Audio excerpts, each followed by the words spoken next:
नमस्कार दोस्तों, मेरा नाम डॉक्टर अभिषेक कुमार पटेल है। मैं शासकीय शहीद कौशल यादव महाविद्यालय गुंडरदेही में सहायक प्राध्यापक के पद पर कार्यरत हूँ और मुझे हिंदी साहित्य तृतीय वर्ष के प्रश्न पत्र द्वितीय के खंड ख के अंतर्गत जो हिंदी साहित्य का इतिहास पढ़ना है, उसके अंतर्गत मैं आपको छायावाद पर आज बताने के लिए उपस्थित हूँ। मित्रों, छायावाद हिंदी साहित्य के एक महत्वपूर्ण काव्य आंदोलन माना जाता है। तो छायावाद से पहले का जो दौर है, महावीर प्रसाद द्विवेदी के नाम पर द्विवेदी युग कहा जाता है, जो 1900 से सरस्वती पत्रिका के प्रकाशन से 1918 तक माना जाता है और 1918 से 1936 तक के काल को छायावाद कहा जाता है। और उस दौरान चार महत्वपूर्ण कवि, चार स्तंभ कवि, जिनकी कविताओं को छायावादी कविता कहा जाता है। एक है सूर्यकांत त्रिपाठी निराला, दूसरे हैं जयशंकर प्रसाद, तीसरे हैं सुमित्रा नंदन पंत और चौथे हैं महादेवी वर्मा। इन चार कवियों की कविताओं को छायावादी कविता कहा। तब प्रश्न उठता है, क्या ये नाम अपने आप पड़ा? कैसे पड़ा ये नाम? छायावाद शब्द आया कहाँ से? तो प्रारंभ में इस शब्द को व्यंग्य के रूप में इस्तेमाल किया गया, क्योंकि उस दौर के कवि, दूसरे कवि, लेखक, आलोचक इनकी कविताओं से बहुत प्रभावित नहीं थे। छायावादी कवियों को कहा गया कि सीधे सीधे बात नहीं करते हैं। अगर कोई बात कहना है तो उस बात को उस रूप में नहीं कहते हैं, बल्कि घुमा फिरा कर बात कहते हैं। अर्थात इनकी कविताएं छाया हैं, मूल बात नहीं है, मूल वस्तु नहीं है, प्रतिबिंब है। जैसे प्रतिबिंब, आप धूप में खड़े हो तो छाया कहीं दूर पड़ती है, तो वैसी छाया है। और उस दौर में आप बड़े आलोचक, यहाँ तक कि आचार्य शुक्ल भी इन कवियों के प्रति, इन कवि की रचनाओं के प्रति बहुत अनुकूल नहीं है। तो थोड़ा सा हम देखेंगे उस दौर में छायावाद शब्द का जो प्रचलन कैसे होता है। तो सबसे पहले जो छायावाद शब्द को लेकर मुकम्मल लिखने की शुरुआत होती है, आलोचना लिखने की काव्य होती है, तो 1920 में बिलासपुर के रहने वाले, बड़े गौरव की बात है कि छत्तीसगढ़ के बिलासपुर के रहने वाले मुकुटधर पांडे ने 1920 में श्री शारदा जो पत्रिका थी, जबलपुर से निकलती थी, उसके लगातार 4 अंकों में हिंदी में छायावाद शीर्षक से एक लेख माला लिखी। इस लेख माला में उन्होंने छायावाद की 5 विशेषताओं का उल्लेख किया: वैयक्तिकता, स्वतंत्र चेतना, रहस्यवादिता, शैलीगत वैशिष्ट और अस्पष्टता। अस्पष्टता, यह स्पष्ट नहीं है कविताएं। इसी के आसपास 1921 में सरस्वती पत्रिका में सुशील कुमार ने भी एक व्यंग्यात्मक लेख लिखा और इन्होंने भी छायावाद का प्रयोग बताया कि यह रहस्यवाद के अर्थ में हुआ है। इनके यहाँ भी, सुशील कुमार के यहाँ भी।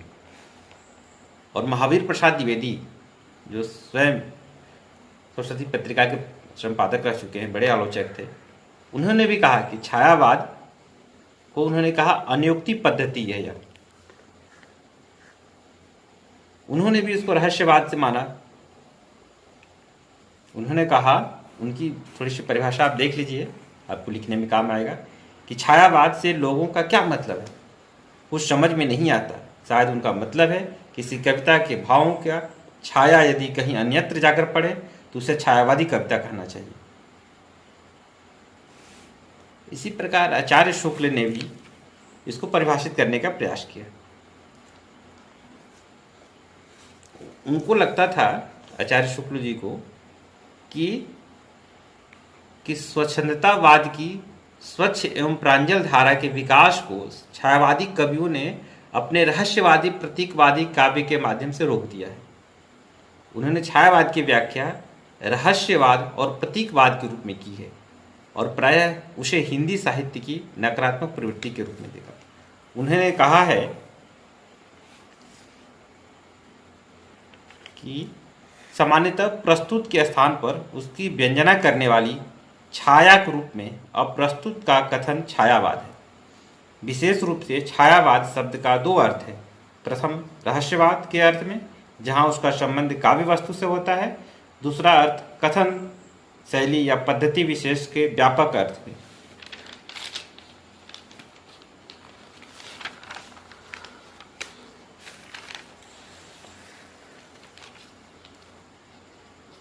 ऐसे ही एक आलोचक हैं डॉक्टर राम कुमार वर्मा। उन्होंने भी कहा कि परमात्मा की छाया आत्मा पर तथा आत्मा की छाया परमात्मा पर जब पड़ने लगे तो उसे छायावाद समझना चाहिए। इस तरह की व्याख्याएं बहुत सारे आलोचकों ने की, जिसके कारण छायावाद को बहुत सकारात्मक रूप से पेश नहीं किया गया। लेकिन बाद के आलोचकों ने बहुत उसको बेहतरीन ढंग से समझा, उसको व्याख्यायित किया और वो कविता हिंदी की भक्ति काल के बाद सबसे महत्वपूर्ण कविता बनकर उभरी। इसमें सब महत्वपूर्ण नाम आता है एक शांतिप्रिय द्विवेदी जी का। शांतिप्रिय द्विवेदी जी ने छायावाद को गांधीवाद के साहित्यिक संस्करण के रूप में पहचान दिलाने की कोशिश की। आपको पता है कि हिंदी साहित्य केवल हिंदी साहित्य ही नहीं, कोई भी साहित्य अपने समाज से प्रभावित हुए बिना नहीं रह सकता है। और 1918 का काल वही है, 1918 से 1936 तक का काल वही है जब गांधी भारतीय समाज में एक निर्विवाद नेतृत्वकर्ता के रूप में उभर कर सामने आते हैं। वे केवल भारतीय राजनीति ही नहीं, भारतीय समाज, संस्कृति, दर्शन, सोच, सब साहित्य सभी को प्रभावित कर रहे थे। और वो प्रभाव आज भी कमोबेश कुछ न कुछ है। तो शांतिप्रिय द्विवेदी उस काल की जो कविता है, छायावादी कविता, उसको गांधी के विचार और उस दौर के आंदोलन से, उस दौर की परिस्थितियों से, समाज से जोड़कर देखते हैं। इसी प्रकार का प्रयास हजारी प्रसाद द्विवेदी ने भी किया है। वे भी इसको रहस्यवादी कविता कहे जाने का विरोध करते हैं। इसी प्रकार आचार्य नंद दुलारे वाजपेयी ने छायावादी कविता को रहस्यवादी कविता कहे जाने का घोर विरोध किया। उन्होंने स्पष्ट किया कि छायावाद और रहस्यवाद पर्यायवाची नहीं है। छायावाद का एक अंश भले ही रहस्यात्मक हो, किंतु छायावाद की वास्तविक पहचान उस अंश से होती है जो राष्ट्रीय सांस्कृतिक प्रश्नों से जूझ रहा था। इसके अलावा उन्होंने दावा किया कि छायावाद में जो रहस्यवाद है वह भी मध्ययुगीन रहस्यवाद से काफ़ी अलग है। यह मध्ययुगीन जो मध्यकाल के जो कवियों के यहाँ मिलता है, सूफी कवियों के यहाँ या संत कवियों के यहाँ, तो वैसी रहस्यवाद ये नहीं है। ऐसी ही एक व्याख्या डॉक्टर नगिन ने भी किया है। उन्होंने कहा कि छायावाद स्थूल के प्रति सूक्ष्म का विद्रोह है, साथ ही यह जीवन के प्रति एक विशेष भावात्मक दृष्टिकोण भी है। मित्रों, इन परिभाषाओं के छायावाद का सबसे विश्वसनीय विश्लेषण डॉक्टर नामवर सिंह ने सामने रखा। उन्होंने इस युग को परिभाषित करते हुए लिखा है कि छायावाद उस राष्ट्रीय जागरण की काव्यात्मक अभिव्यक्ति है जो एक ओर पुरानी रूढ़ियों से मुक्ति चाहता है और दूसरी ओर विदेशी पराधीनता से।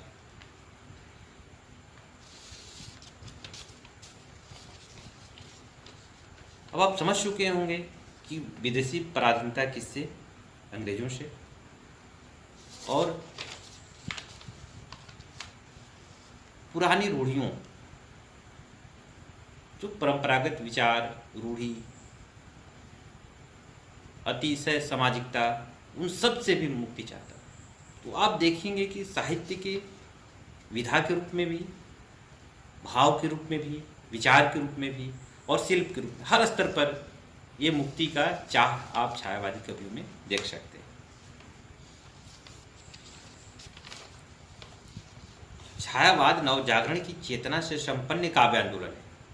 छायावाद युग भारतीय राजनीतिक धरातल पर स्वाधीनता संघर्ष के चरमोत्कर्ष का दौर है। छायावाद भावबोध के विषय में डॉक्टर विश्वनाथ त्रिपाठी का कथन हमें याद रखना चाहिए। उन्होंने कहा था कि छायावाद भक्ति काव्य के बाद सबसे महत्वपूर्ण काव्य आंदोलन है। भक्ति काव्य का आधार भक्ति आंदोलन था, छायावाद का आधार स्वाधीनता आंदोलन है। छायावादी युग के साहित्य में जो हिंदी प्रदेश का विषम यथार्थ था और उस विषमता से रहित स्थिति का स्वप्न दोनों है, मतलब समस्याएं भी हैं और उसका समाधान भी है। सस्थिति एवं अभिव्यक्ति है। इसलिए इस दौर में प्रेमचंद, प्रसाद, निराला, रामचंद्र शुक्ल जैसे विभूतियां समकालीन हैं। विषम यथार्थ प्रेमचंद के कथा साहित्य में चित्रित है तो स्वप्न छायावादी काव्य है। याद रखिए, स्वप्न नहीं, यथार्थी स्वप्न, पराधीन भारत का स्वतंत्र स्वप्न। छायावाद का संपूर्ण रचना क्रम स्वाधीनता के केंद्रीय चिंतन से युक्त है। निराला ने वर्दे वीणावादनी वंदना पारलौकिक अर्थों से भिन्न आधुनिक संदर्भ से संपृक्त है। प्रिय स्वतंत्र रव अमृत मंत्र नव भारत में भर दे, काट अंध उर के बंधन स्तर, भाजननी ज्योतिर्मय निर्झर। निराला स्वाधीनता के अमृत मंत्र को पराधीन भारत में उद्घोषित करते हैं। ब्रिटिश सत्ता के नियंत्रण में भारत की मानसिक मुक्ति का यह रचनात्मक साक्ष्य है। निराला बहुत गहरे अर्थों से जानते हैं कि किसी भी राष्ट्र की वैचारिक जड़ता को समाप्त करके ही लौकिक मुक्ति संभव है। मित्रों, अभी तक हमने जाना छायावाद शब्द, छायावाद किस तरह से अपने पिछले द्विवेदी युग और हिंदी साहित्य के दूसरे युगों से जुड़ा है, और छायावाद नाम कैसे पड़ा और उसकी पृष्ठभूमि क्या है और उसकी परिभाषा को हमने जाना कि विभिन्न विद्वानों ने, आलोचकों ने इसको किस रूप में इसको ग्रहण किया है, बताया है। अब हम इसकी प्रवृत्तियों पर बात करें कि सबसे महत्वपूर्ण प्रश्न यही बनता है कि छायावाद की प्रवृत्तियाँ, आपको जो प्रश्न पत्र में आएगा स्नातक स्तर पर सामान्यतः यही प्रश्न पूछा जाता है, छायावाद शब्द का अर्थ और छायावाद की प्रवृत्तियाँ और छायावादी कवियों के बारे में परिचय। तो आज हम इस प्रश्न को आगे बढ़ाते हैं और छायावाद की प्रवृत्तियों पर विचार करते हैं। दोस्तों, इतना तो आपको पता हो गया कि छायावाद को प्रारंभ में रहस्यवाद से जोड़ने का प्रयास किया गया। बाद में छायावादी कवियों के साथ वर्ड्सवर्थ, शेली, किट्स आदि का नाम भी लिया जाने लगा, जिससे छायावाद के साथ साथ रोमांटिसिज्म का नाम भी जुड़ गया। आचार्य शुक्ल ने रोमांटिसिज्म के लिए हिंदी में स्वच्छंदतावाद चलाया था और यह शब्द भी छायावाद से ही जुड़ गया। इस प्रकार छायावाद के रहस्य और स्वच्छंदतावाद आवश्यक रूप से जुड़ गए, परंतु छायावाद इसको समेटे हुए भी इससे कहीं व्यापक अर्थ धारण करता है, जिसे बाद में आलोचकों ने विस्तार से बताया है। तो हम लोग विस्तार से उन सभी प्रवृत्तियों पर, विशेषताओं पर बात करेंगे जो छायावाद को प्रतिबिंबित करते हैं, बताते हैं। पहला, इसकी जो सबसे महत्वपूर्ण विशेषता है वो है इसका व्यक्तिवाद।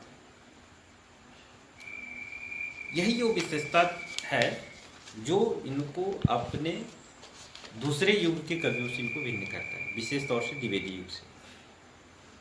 कि द्विवेदी युग में जो कवि थे वे समाज को व्यक्त करते थे समाज के माध्यम से। यहाँ पर इस दौर के कवियों ने मैं शैली मतलब अपने ही दुख दर्द को, समाज के दुख दर्द को बताया।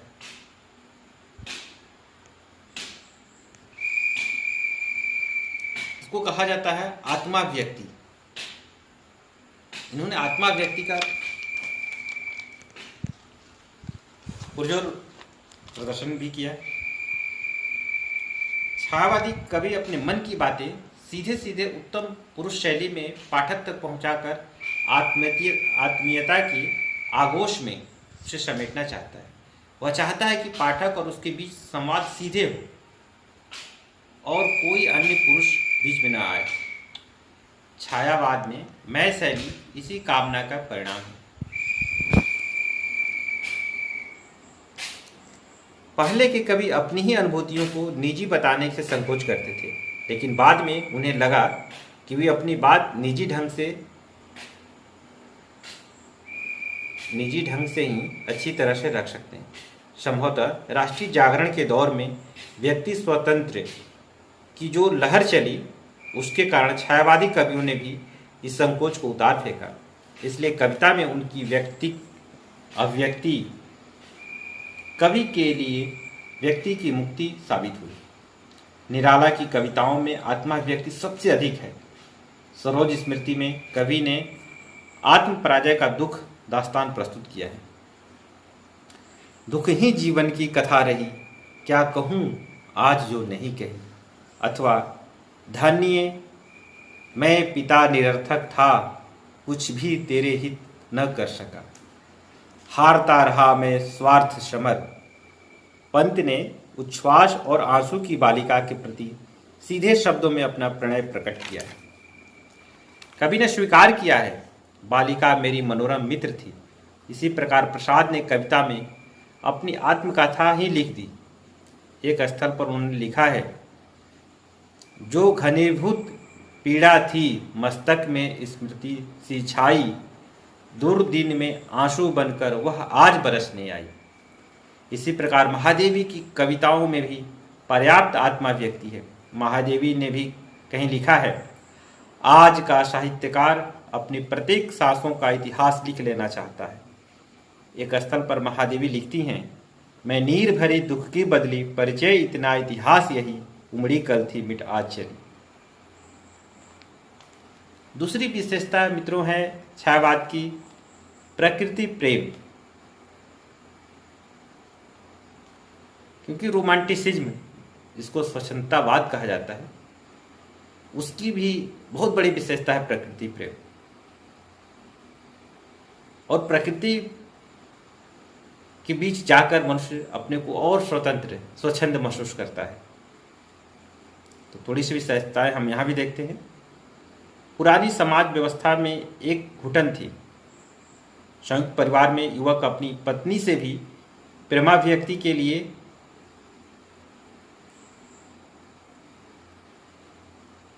मौके की तलाश में रहता था। संयुक्त परिवार की भीड़ भाड़ में उसे लगता था the world is too much with us.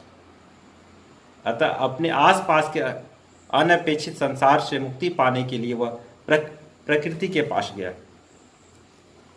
प्रकृति के राज्य में उसे पशु पक्षियों, नदी नालों, हवा, बादल सब में उन्मुक्त और निरंकुश स्वच्छंदता के दर्शन हुए। इसी स्वाधीनता की टोह में आधुनिक छायावादी कवि भी प्रकृति के क्षेत्र में आया। यहाँ प्रकृति के कवि के लिए सब कुछ साबित हुआ। यहाँ प्रकृति कवि के लिए सब कुछ साबित हुआ। देवी माँ सहचरी प्राण, एकांतवासी कवि पंत के बाल हृदय के साथ तो प्रकृति सखी की तरह घुल मिल गई। छाया से आत्मीयता जताते हुए कवि पंत कहते हैं, हाँ सखी आओ बाँह खोल, हम लग कर गले जुड़ा ले प्राण।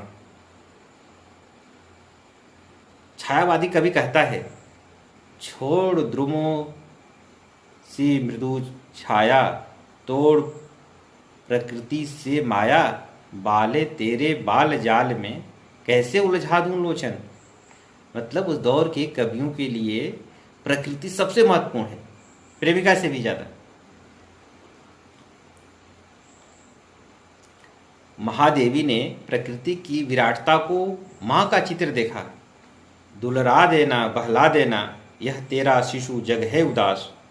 निराला ने राम की शक्ति पूजा में प्रकृति चित्रण के अंतर्गत अमावस्या की काली रात्रि का चित्रण करते हुए लिखा है, है अमानिशा उगलता गगन घन अंधकार, खो रहा दिशा का ज्ञान स्तब्ध है पवन चार।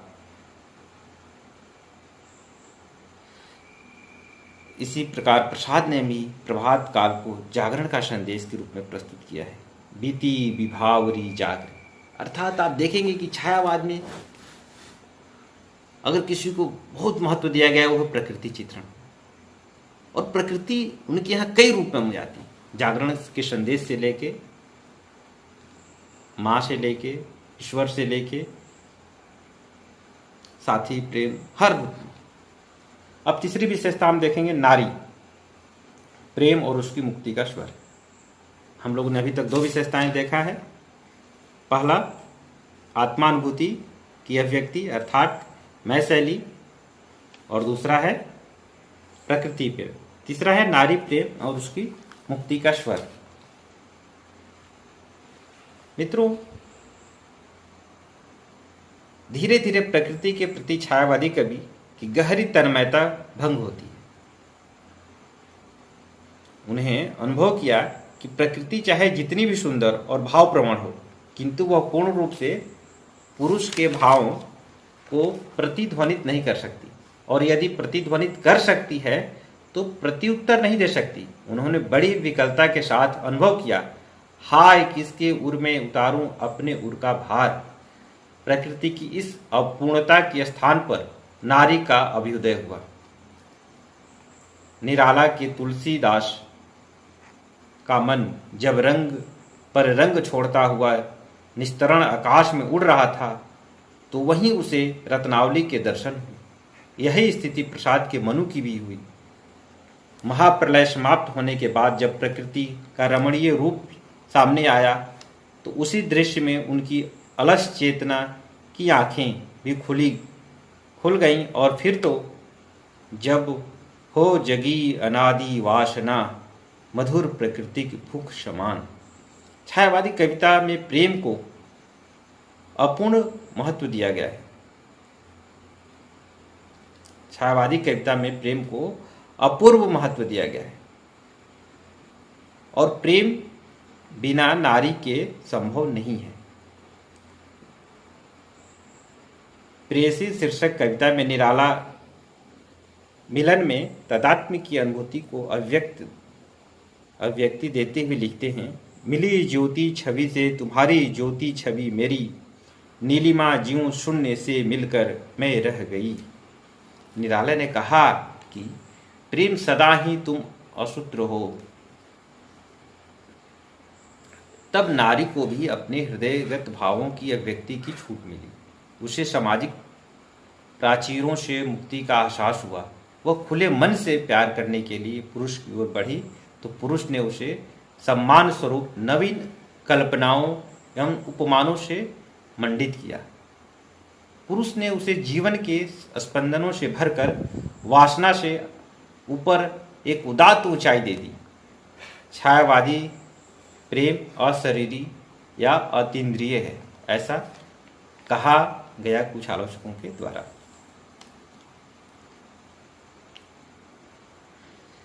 छायावादी कवि लिखते हैं, तुम्हारे छूने में था प्राण, संग में पावन गंगा स्नान। प्रसाद ने लिखा, लाज भरे सौंदर्य वाली परंपरागत नारी का मौन तोड़ना चाहा। नारी उन्हें आस्था एवं श्रद्धा का पर्याय लगी। नारी तुम केवल श्रद्धा हो, विश्वास रजत नग पग तल में, पीयूष स्रोत सी बहा करो जीवन के सुंदर समतल में। पंत ने एक कदम आगे बढ़कर कहा, तेरे बालों का अक्षय श्रृंगार धरा है सिर पर मैंने देखा। मित्रों, अभी हमने देखा नारी के प्रति उनका क्या दृष्टिकोण है। और जब नारी सौंदर्य की बात हो रही है तो उनका सौंदर्य वर्णन इतना सूक्ष्म है। एक उदाहरण मैं देना चाहूंगा जिससे उस दौर के छायावाद की सभी विशेषताएं अब उसमें समाहित हो जाती हैं। प्रसाद ने कहा, जो कमानी लिखा है और श्रद्धा के सौंदर्य का वर्णन करते हुए लिखा है नील परिधान बीच सुकुमार, खिल रहा मृदुल अधखुला अंग, खिला हो ज्यों बिजली का फूल, मेघ बन बीच गुलाबी रंग। सोचिए कि इससे पहले कि कवि जो किसी स्त्री के सौंदर्य पर मोहित होते थे या प्रेम होता था तो जो सौंदर्य का वर्णन करते थे तो बताते थे कि तुम चांद सी हो, तुम्हारी आंखें ऐसी हैं, तुम्हारे भाव ऐसे हैं, तुम ऐसे दिखती हो, बाल ऐसे हैं। एक प्रक्रिया आप आदिकाल से लेके द्विवेदी युग तक देख सकते हैं। लेकिन यहां पर कवि कितना पहुंच जाता है, कितना सूक्ष्म ढंग से व्यक्त करता है सौंदर्य का वर्णन। क्योंकि नारी सौंदर्य का वर्णन किससे करता है? तो बिजली जो चमकती है बादलों के बीच में, वैसे सौंदर्य से वर्णन करता है कि तुम कैसी हो, तो बिजली का फूल हो, जो कहां पर फूल रही है? जो बादलों के बीच, जो बादल रूपी जो वन है, जंगल है, वहां जो चमकता है वैसे तुम दिखाई दे रही हो नील परिधान में, नीले रंग के परिधान में। यहां आपको एक साथ कई चीजें समझ में आनी चाहिए। एक, स्त्री सौंदर्य का बहुत ही सूक्ष्म वर्णन हुआ, स्थूल वर्णन नहीं है, यह बहुत ही सूक्ष्म है। दूसरी बात है कल्पनाशीलता, इतनी कल्पनाशीलता है इसमें, इतनी कल्पना करना। सोचिए कभी जो जिस बिजली के चमकने से लोग डर जाते हैं उसको भी यहाँ पर कभी स्त्री का सौंदर्य जैसे बातों से कर देता है। उस स्त्री का मतलब श्रद्धा का सौंदर्य इतना है, चकाचौंध हो गए, इतना सुंदर है कि बिजली के फूल जैसा नजर आने लगा। तो कल्पनाशीलता है, सूक्ष्मता है यहाँ पर। और ये सब चीजें कब आती हैं? जब आपका मन स्वतंत्र हो। अब कल्पना की ऊंची उड़ान तभी उड़ सकते जब स्वतंत्र महसूस करें। तो व्यक्तिगत स्वतंत्रता भी है कल्पना करने की, और स्त्री के प्रति एक सहज भाव बोध भी है, सरलता भी है, केवल कामुकता नहीं है यहाँ। मित्रों, अब आते हैं हम चौथी विशेषता पर, वो है राष्ट्रीयता की भावना, जिसको हमने डॉक्टर नामवर सिंह के माध्यम से बताने की कोशिश किया थोड़ा सा और। मित्रों, हर गुलाम देश में राष्ट्रीयता का भावना का उदय नवजागरण के साथ होता है। यह नवजागरण छायावादी कवियों में हर जगह व्याप्त है। प्रसाद ने हिमालय के आंगन में उसे प्रथम किरणों के रूप में दे उपहार, या शेर सिंह का शस्त्र समर्पण आदि में राष्ट्रीय सांस्कृतिक और इतिहास का स्मरण कर तत्कालीन भारतीय युगों में राष्ट्रीयता का संचार करना चाहा। इसी प्रकार अपनी प्रसिद्ध कृति चंद्रगुप्त नाटक की विदेशी बाला कार्नेलिया के द्वारा देश की महिमा गान राष्ट्रीयता एवं देशभक्ति की भावना से पूर्ण है। और यह मधुमय देश हमारा, जहां पहुंच अनजान क्षितिज को मिलता एक सहारा। इसी प्रकार निराला ने छत्रपति शिवाजी का पत्र या जागो फिर एक बार में सांस्कृतिक परंपरा की दुहाई देकर आत्मगौरव की सुप्त भावों को जगाया है। निराला का घोष है, सिहनी की गोद से छीनता रे शिशु कौन, मौन भी रहती है क्या, रहते प्राण रे अनजान। अथवा शेरों की मांद में आया है आज श्यार, जागो फिर एक बार। इसी प्रकार पंत ने भी नव निर्माण की इसी प्रकार पंत की कविता में भी नव निर्माण की झलक दिखाई पड़ती है। मैं एक सृष्टि रच रहा नवल, भावी मानव के हित भीतर, सौंदर्य स्नेह उल्लास मुझे मिल सका नहीं जग के भीतर। इसी प्रकार निराला की राम की शक्ति पूजा में राष्ट्रीय भावना की गूंज देखने को मिलती है। मित्रों,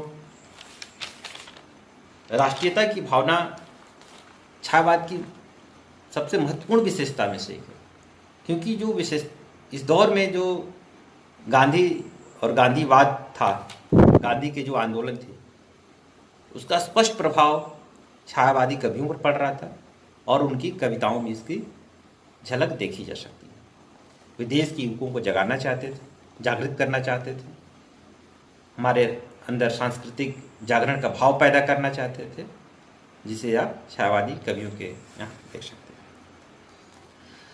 अब आते हैं हम जिसकी चर्चा बहुत सारे आलोचकों ने किया, वो है रहस्यवाद, या इसको कह सकते हैं असीम के प्रति जिज्ञासा। कि छायावादी कवियों में असीम के प्रति जिज्ञासा है।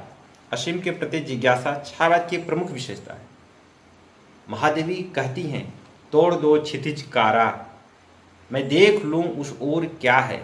अज्ञात के प्रति कौतूहल पंत के बाल मन में भी देखने की मिलती है। प्रथम रश्मि का आना रंगणी, तूने कैसे पहचाना। प्रसाद भी जीवन की गोधली में कौतूहल है। आने वाले अज्ञात के प्रति निवेदन करते हैं, ले चल मुझे भुलावा देकर मेरे नाविक धीरे धीरे। जिस निर्जन में सागर लहरी, अंबर के कानों में गहरी, निश्चल प्रेम कथा कहती हो, तज कोलाहल की आवनी रे।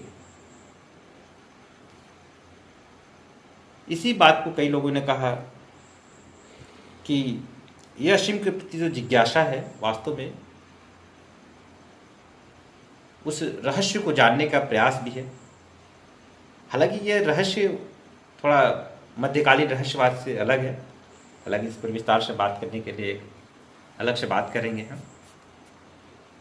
फिर हम अगली विशेषता पर आते हैं, जो छठवीं विशेषता है, वह है मानवतावादी दृष्टिकोण। छायावादी कवियों में मानवतावादी विचारधारा का समावेश है। समाज में सभी के प्रति सहानुभूति की भावना इस युग के साहित्य में व्यक्त की गई है। पंत ने अनुभव किया, जग पीड़ित है अति दुख से, जग पीड़ित है अति सुख से, मानो जग में बट जाएं दुख सुख से और सुख दुख से। इसी प्रकार मानवता के विकास के लिए कविवर निराला ने वर्ग संघर्ष की भावना को जागृत किया। अपनी प्रसिद्ध कृति बादल राग में उन्होंने शोषण के विरुद्ध बगावत का स्वर फूंका है। जीर्ण बाहों है शीर्ण शरीर, तुझे बुलाता कृषक अधीर, हे विप्लव के वीर, चूस लिया है उसका सार, हाड़ मांस ही है आधार। कवि प्रसाद ने अपनी प्रसिद्ध कृति कमायनी में श्रद्धा के मुख मानवतावाद की वीणा बजाई है। श्रद्धा मनुष्य कहती है, औरों को हंसते देखो मनु, हंसो और सुख पाओ, अपने सुख को विस्तृत कर लो, सबको सुखी बनाओ। मित्रों, हमने अभी तक छायावाद के महत्वपूर्ण विशेषताओं की तरफ बात किया, बताने का प्रयास किया, और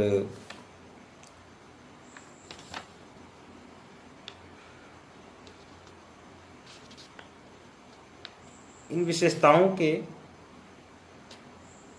अतिरिक्त अब हम बात करेंगे शिल्पगत विशेषताओं। हम बात करेंगे शिल्पगत विशेषताओं की। तो सबसे पहले आती है कि गीत और प्रगीत मुक्तक कि काव्य रूप कैसे थे। तो काव्य रूप के में हम देखते हैं कि छायावादी कवियों ने, विशेष पंत, प्रसाद, निराला, महादेवी आदि ने गीति तत्व को सुंदर योजना मिलती है।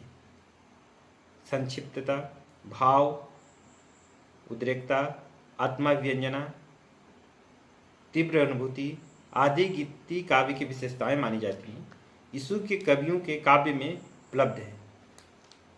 प्रगीत मुक्तक में स्वतंत्र छंद और लय की योजना है, किंतु गीयता का निश्चित विधान नहीं है। इसमें मुक्तक छंदों का अधिक प्रयोग हुआ है। अब दूसरी बात आती है भाषा पर। तो छायावाद ने कर्कश कही जाने वाली खड़ी बोली हिंदी को कोमल भावों को प्रस्तुत करने की चुनौती को स्वीकार किया। इससे पहले यहाँ तक कि भारतेंदु ने भी कहा कि खड़ी बोली हिंदी में वैसी कविताएं नहीं बन पा रही हैं जैसी ब्रज भाषा में।